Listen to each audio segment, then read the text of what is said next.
All right, well, two of your main reading assignments this week, the final week, are French authors. One is Moliere, the author of Tartuffe. You'll be reading that entire play. And the other author is Blaise Pascal. We'll be reading a selection from his work called The Pensée, and I'll say a little bit in a minute about that. So what I wanted to do is just give you a brief introduction to both authors and to kind of help orient you to both readings, especially the Pascal reading requires some table setting. So let's jump right into Moliere. Moliere was born in 1622, died in 1673, a famous French actor and playwright. I mean, that's why we remember him, because he was a great playwright. Why are we reading him?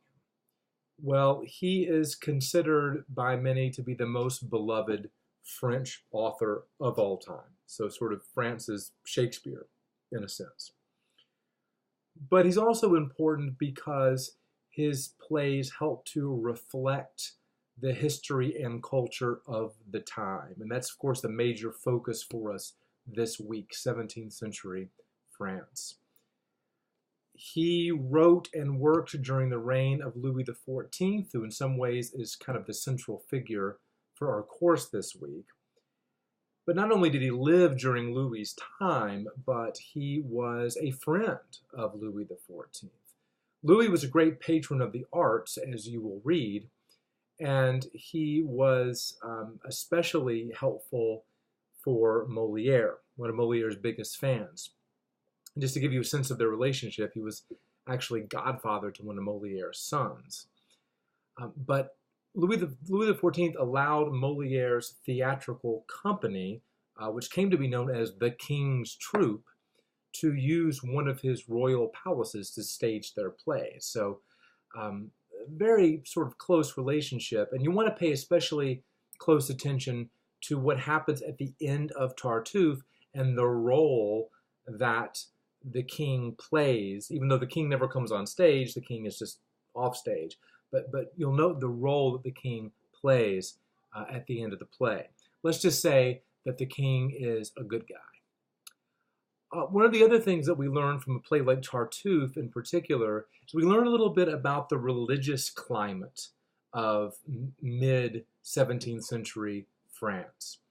It's obvious from Tartuffe that there was a kind of trend in Christian piety, a sort of hyper prudish and hyper unworldly form of Christianity. Now, of course, the whole point of Tartuffe is that Tartuffe himself, the character, is a fake, that he doesn't actually have a religious bone in his body, but he's pretending to be a certain kind of person. And the play really would only have worked if people recognized in Tartuffe and what he was pretending to be a kind of a real trend in society. Tartuffe is constantly belittling himself and chastising himself for basically having human emotions. And his ideal is to sever all worldly attachments and live in this kind of heavenly state. Again, I mean, it's all fake, but the play only works if there were really people living in Moliere's time who professed this brand of religious devotion. Now, of course, the other side of the coin is that Tartuffe was actually quite ostentatious and flamboyant in letting everybody know just how ultra devout he was. It's not just this is not a form of piety where people just go into their room and do these things in private. One last thing I want to say about what Tartuffe reflects about the sort of religious climate of the era is that there are a couple of references to free thinkers and to atheists. And here, free thinker is really just a synonym for atheists. There's one point in which Orgon is one of the main characters. Orgon is sort of um, the father, the pater familias, the head of the household, and he has been completely duped by Tartuffe. He and his mother are the only ones who have been duped by Tartuffe, but they are duped badly. And at one point, Orgon says to one of his family members who is suspicious of Tartuffe, Orgon says, "You're talking like an atheist. Your soul's been spattered by free-thinking grime."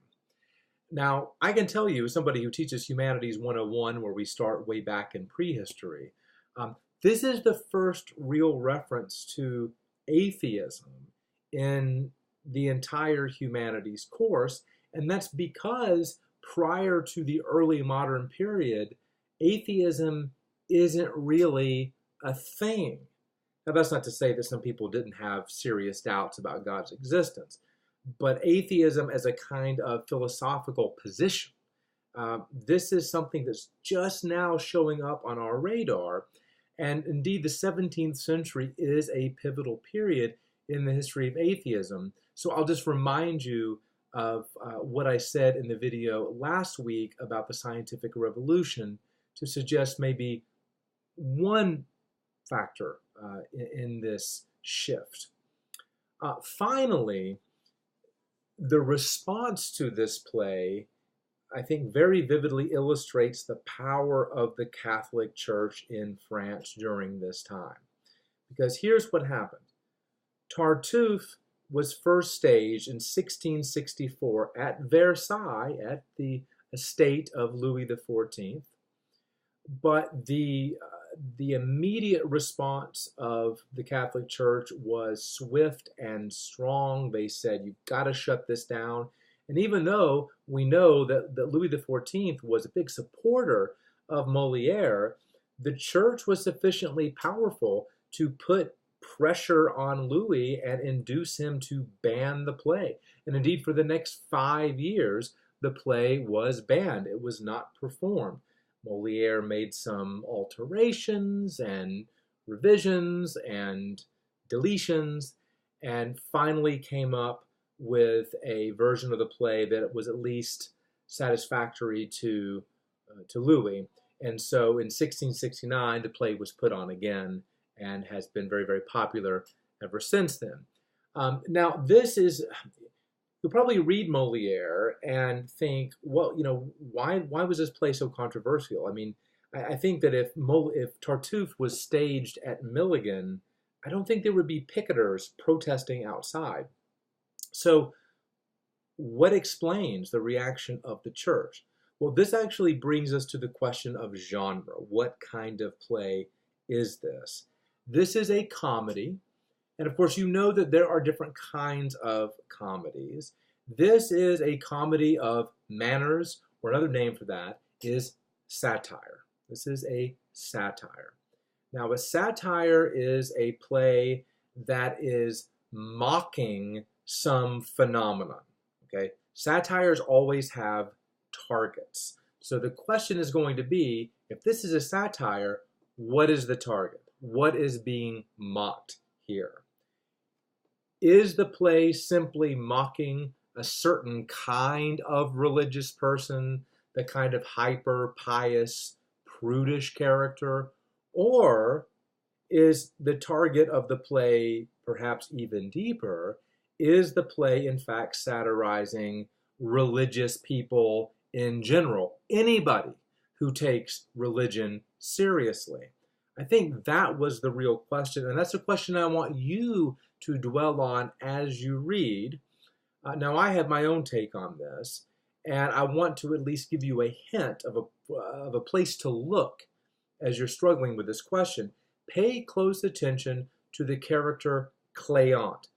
Cléante, C-L-E-A-N-T-E. Cléante is the brother-in-law of Orgon, the one who is bamboozled by Tartuffe.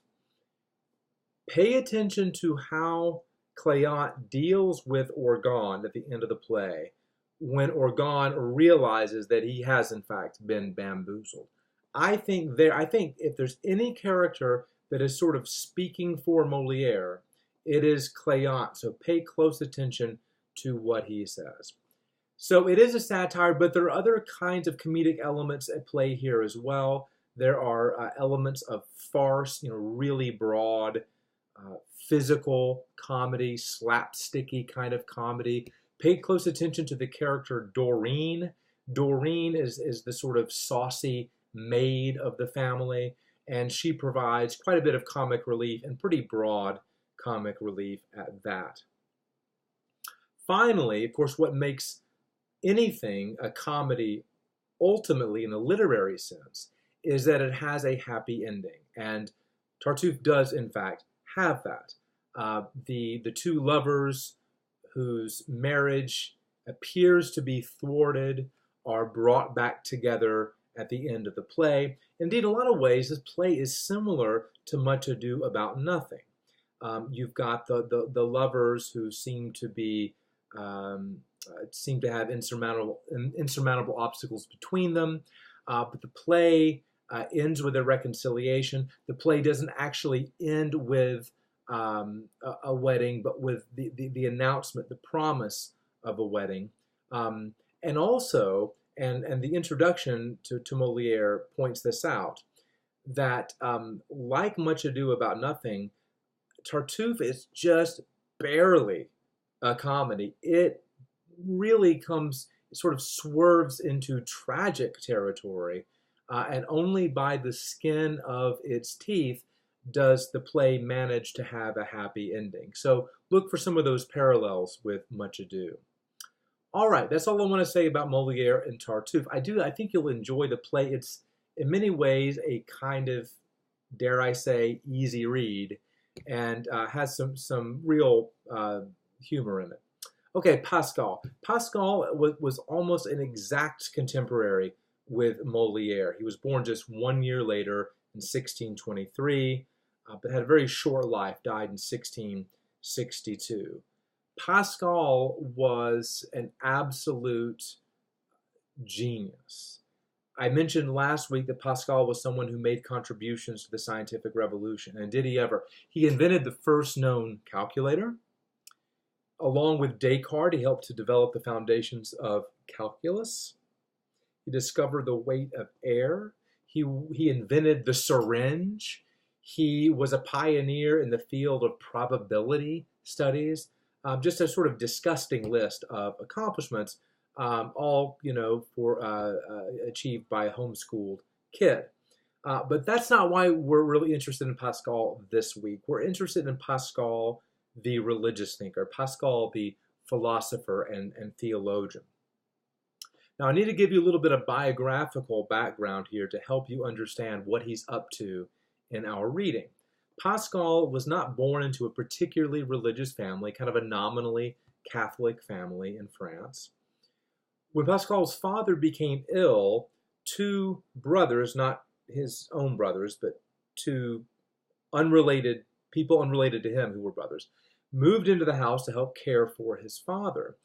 And as it turns out, these two brothers were involved with a religious group known as the Jansenists. So I need to say a little bit about the Jansenists, who they were and what they believed. The Jansenists, it's very important to emphasize, were Catholic. Okay, so Pascal was Catholic. All Jansenists were Catholic. It's Jansenist, Jansenist, named after a Dutch theologian named Cornelius Jansen. So the Jansenists were Catholic, but they sort of stood apart from other Catholics in how strongly they emphasized a couple of doctrines. One is the doctrine of original sin, the idea that from the moment we are conceived, we already bear a sinful nature that makes us deserving of hell. Along with that, the Jansenists held a very robust view on predestination, the idea that before the world was even created, God already knew who was going to heaven and who wasn't, based on God's own choice. Okay. Now, take a moment to think about why a group like this might be really controversial in France in the 17th century. Think about all those disputes, and not just disputes, violence between Catholics and Huguenots in France in the 16th century. Now remember who the Huguenots were. The Huguenots were French Calvinists. And if you know anything about Calvinist theology, and of course you do by now, you know Calvinists really strongly stressed original sin and predestination. So the Jansenists are living at a time when the Catholic Church is still on the warpath, not literally, but at least figuratively, against the Huguenots.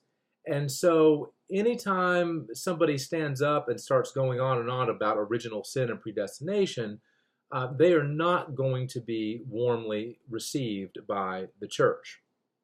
Okay. So to continue the story, we know the date, November 23rd, 1654. Pascal has some sort of life-altering spiritual experience. We don't know much about it. We just know when it occurred and that it did really change his life. And from that point on, he basically sort of became a Jansenist for all intents and purposes. His sister did as well. She actually joined a Jansenist convent. And I mention all of this because it's going to help make sense of why he is so strongly stressing things like original sin in this week's reading.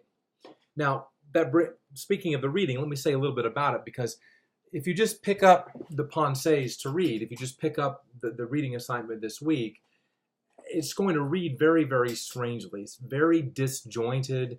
You have these sayings, one after another. They're loosely connected, but there doesn't really seem to be a sustained argument. This is because, let me backtrack. Pascal decided after becoming a Jansenist that he wanted to write a defense of Christianity from a Jansenist point of view. So we started working on that project, and like authors do when they're in the midst of research and preliminary thinking, took a bunch of notes, made a bunch of note cards. Well, as I said earlier, he died an untimely death at the age of 39. Yeah, 39. And so when he died, people, sort of went through his drawers, and he had not put a book together. All that they found were these note cards. And so the Pensées, we're not reading nearly the whole thing, just parts of it, is just really a publication of those notes. So this is not the book that Pascal intended to write. But having this is better than having nothing, I would say. And the overarching thesis of the Pensées, and hopefully you'll be able to see this in the reading this week, the overarching thesis is that only the teachings of Christianity can make sense of the human condition. In our reading, there are two major topics that he addresses. The first, it has to do with distractions, or as our translation has it, diversions. And this is indeed your essay question of the week. So you want to look at that right away if you haven't already. The question is asking you about Pascal's views on distractions. And I also ask you just to speculate a bit on what Pascal might have to say about our own culture. So you'll want to definitely look at the essay question before you start reading. So I want you to kind of work that out on your own. What I want to help you with is the other major part of this week's reading, which is on another topic. The other part of the reading, the first part of the reading, is really about the branch of philosophy known as epistemology, E-P-I-S-T-E-M-O-L-O-G-Y. O-L-O-G-Y, epistemology. If you've had Humanities 101, that might be familiar. But epistemology is the branch of philosophy that asks this question. Can we in fact know anything? And if so, how can we know it? Okay, that's what epistemology is all about.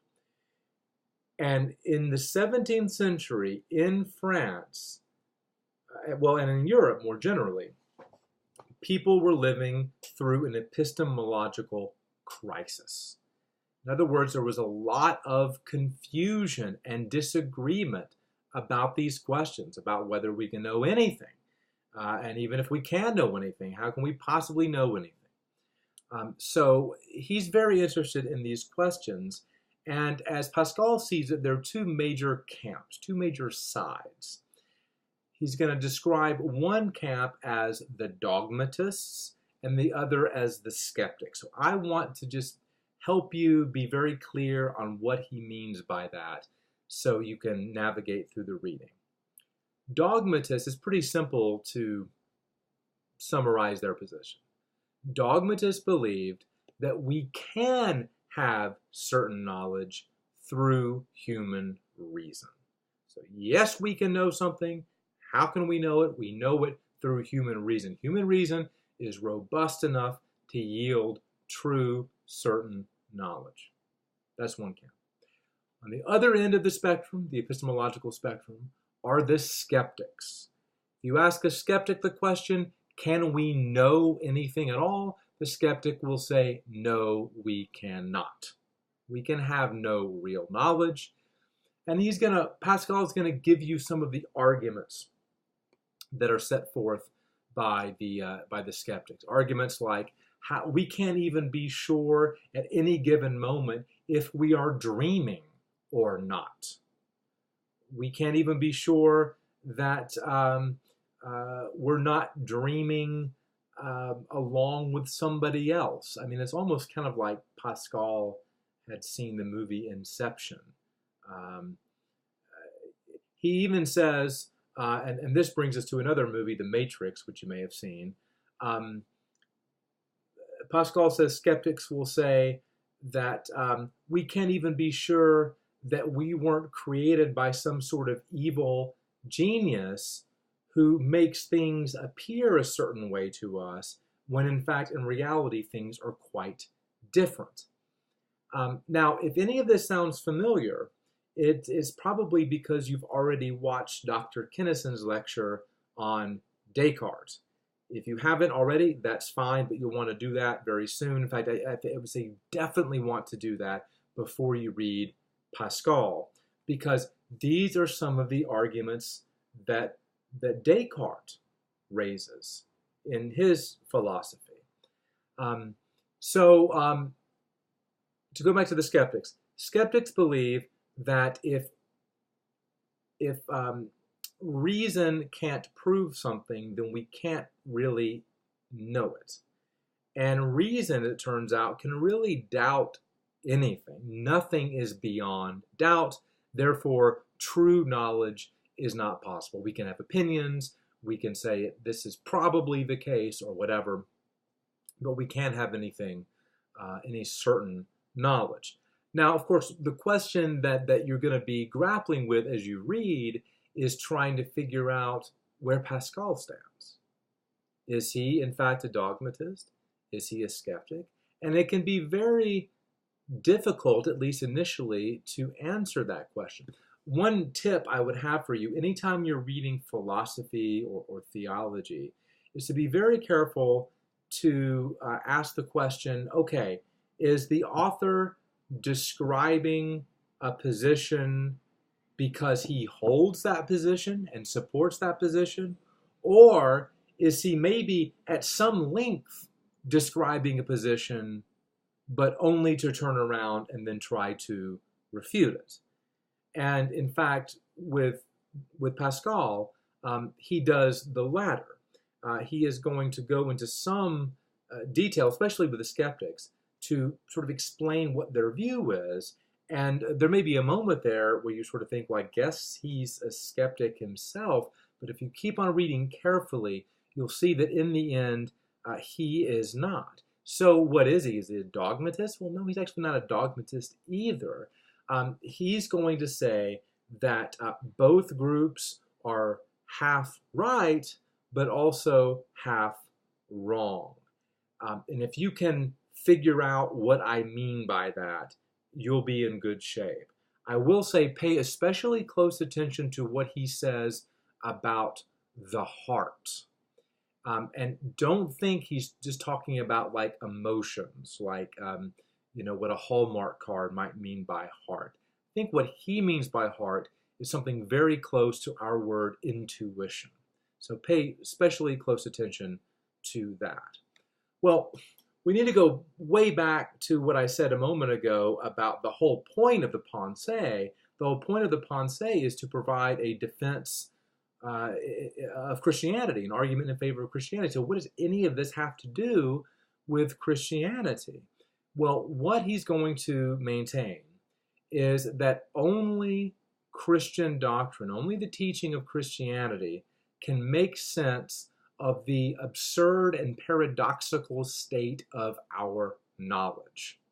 We live in the space between certain knowledge and abject ignorance. So there's a paradox. We have very little knowledge. I mean, the amount of real knowledge we have is really quite pathetic. But yet, we can know that we lack knowledge. You see the paradox there, right? We know, in a sense, what we don't know. And that's a strange state to be in. And for Pascal, the only way to make sense of that is through Christian teaching about the creation of the world and the creation of humanity, and Christian teaching about original sin. We are in the state of knowledge that we are in, Pascal says, because of the fall. On page 3 of our reading, he says this: if man had never been corrupt, we might say fallen, he would enjoy in his innocence both truth and happiness with assurance. Okay? So in other words, if human beings had never fallen, they would have continued enjoying full knowledge. And if man had, this is continuing with the quote, and if man had always been corrupt, he would have no idea of truth or bliss. So if we had always been sinful, the human race, then we really wouldn't know we were missing out on anything. We wouldn't have a sense of knowledge that we have lost. So he goes on to say this: incapable of absolute ignorance and of certain knowledge, we, that is all human beings, have thus been manifestly in a degree of perfection from which we have unhappily fallen. The human race has tasted perfection, has tasted full, real, true knowledge, but we've also lost it. We've fallen to this miserable state.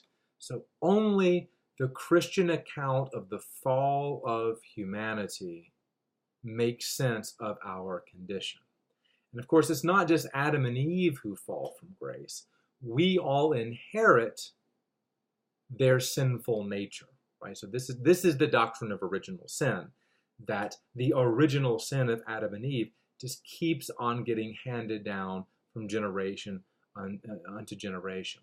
Now, Pascal finds irony in this. He says, the only thing that really explains the state of our knowledge, the doctrine of original sin, is a teaching that actually shocks and offends human reason. We don't like it. We say, oh, that's not fair. I didn't do that. I wasn't in the Garden of Eden.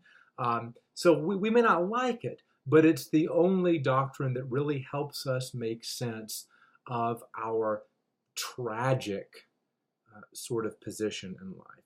And I'll just close by saying this. There is a connection here with what Pascal says about our addiction to distractions. Because again, he thinks that we could only explain or make sense of our addiction to distractions in light of original sin.